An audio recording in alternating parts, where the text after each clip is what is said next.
Pessoal, não tem como não ficar pasmo com essa notícia, tá? Uma bomba aqui, olha só. O Flávio Dino, ele sancionou uma lei que proibia a lei magnífica no Brasil. Pois bem, tá? Hoje mesmo ele fez isso, tá? Tá nas principais redes, aqui mesmo eu já botei 2 vídeos a respeito disso aí.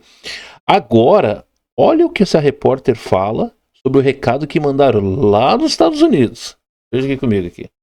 Agora, acabou de sair, 18 horas 38 minutos, uma publicação daquele escritório para assuntos do hemisfério ocidental, que foi publicado pela Embaixada dos Estados Unidos no Brasil. A gente traz agora, saiu fresquinho, tá aí na tela então. Alexandre de Moraes é tóxico para todas as empresas legítimas e indivíduos que buscam acesso aos Estados Unidos e seus mercados. Nenhum tribunal estrangeiro pode anular as sanções impostas pelos Estados Unidos ou proteger alguém das severas consequências de descumpri-las. Cidadãos americanos estão proibidos de manter qualquer relação comercial com ele. Já cidadãos de outros países devem agir com cautela. Quem oferecer apoio material a violadores de direitos humanos também pode ser alvo de sanções. Nota bastante contundente, bastante forte depois dessa decisão do ministro Flávio Dino, Silvio. É uma resposta ao Flávio Dino e uma resposta à entrevista do Alexandre de Moraes ao Washington Post. É uma entrevista que envelheceu mal. Percebam que os recados, eles estão claríssimos nesse comunicado, divulgado, como você disse, há pouco mais de 5 minutos. Alexandre de Moraes é tóxico para todas as empresas legítimas e indivíduos que buscam acesso aos Estados Unidos e seus mercados. Ele está deixando claríssimo, né? O escritório que representa o governo americano está deixando claro: empresas e pessoas, instituições, quem buscar mercado americano. A resposta já está dada. Segundo ponto, nenhum tribunal estrangeiro, nenhum STF, é isso que eles estão dizendo, pode anular sanções impostas pelos Estados Unidos ou proteger alguém de severas consequências de descumpri-las. Atenção, bancos, descumpri-las. Portanto, Paula, eu acho que está tudo aí. Em pouquíssimas linhas está desconstruída a decisão do ministro Flávio Dino, se é que ela de fato era tão pretensiosa assim, pretendia, por ser de repercussão geral, como falamos na rodada anterior, de alguma forma driblar a lei Magnitsky. Portanto, eu acho que ponto final. Aí, a resposta está dada. Muito bem, tá? A resposta está dada para Flávio Dino. Aí, esse advogado aqui fala sobre as sanções que poderão quebrar o Brasil, literalmente. Literalmente quebrar o Brasil. Google, Microsoft e outras grandes empresas que fazem parte hoje do nosso convívio aqui no Brasil, né? Nós estamos no século XXI, voltaremos ao século XXIX sem essas empresas?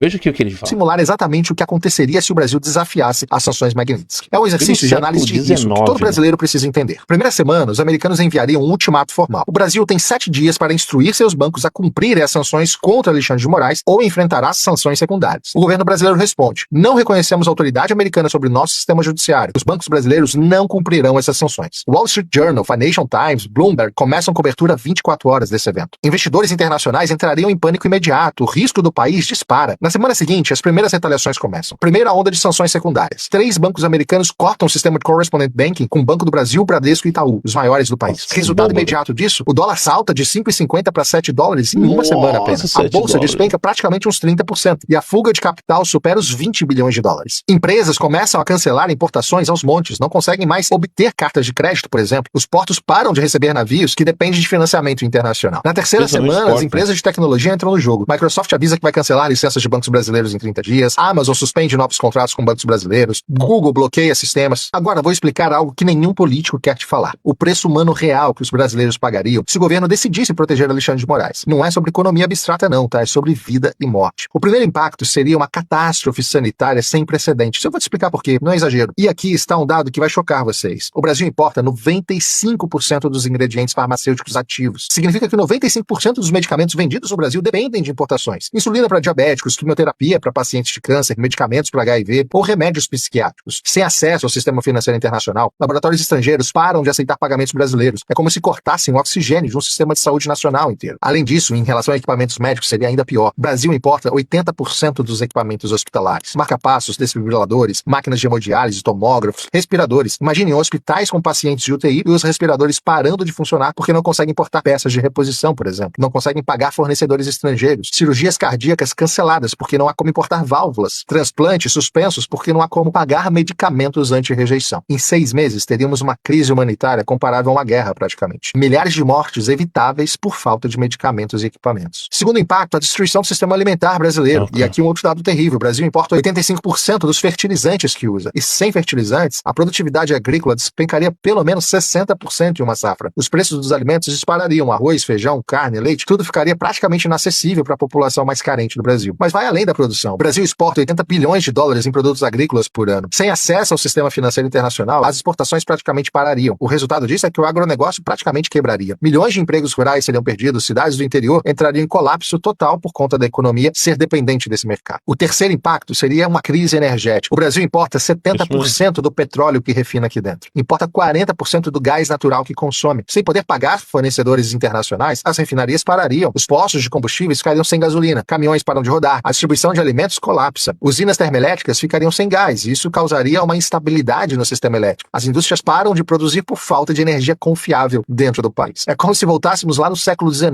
Economia baseada em carvão e lenha. Desenvolvimento de décadas perdido em meses. O quarto impacto é que o Brasil vira um país isolado tecnologicamente. Sem Google, sem Microsoft, sem Amazon, sem Apple. As universidades perdem acesso a jornais científicos. Os pesquisadores ficam isolados da comunidade internacional. A medicina perde acesso a bases de dados médicas globais. Empresas perdem acesso a softwares internacionais e bancos ficam sem sistema de segurança atualizados. Fintechs param de funcionar e estudantes não conseguem usar plataformas educacionais internacionais. O Brasil vira um país academicamente isolado, como a Coreia do Norte é, por exemplo. E, obviamente, um outro impacto é o êxodo massivo da classe média alta. Qualquer brasileiro que tenha condições financeiras tentará sair do país. Médicos, engenheiros, cientistas, empresários, todos tentando emigrar antes que seja tarde demais. É como se o cérebro do país fosse sugado para fora. Universidades ficam sem professores qualificados, hospitais sem médicos especialistas, empresas sem executivos competentes para liderá-las. Em 2 anos, o Brasil perderia 30% de sua população mais qualificada. É um genocídio intelectual.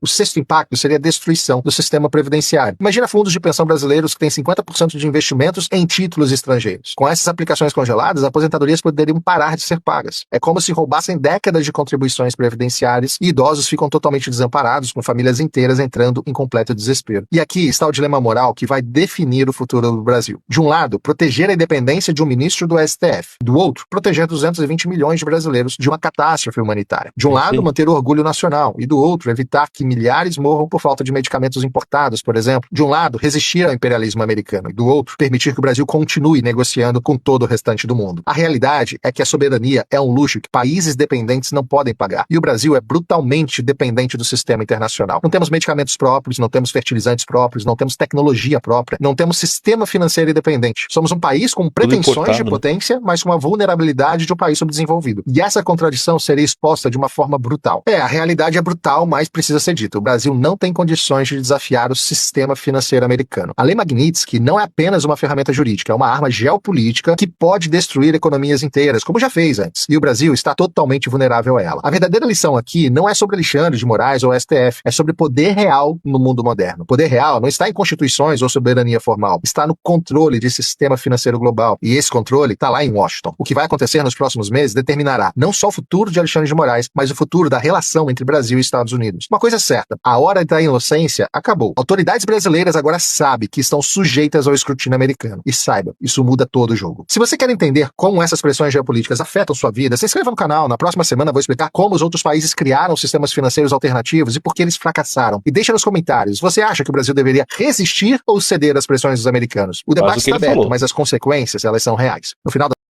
Bom, pessoal, é extremamente importante vocês ficarem ligados nos vídeos que estão rolando na internet, tá? Tem muita fake news, tem muita coisa que é mentira, tá, na internet.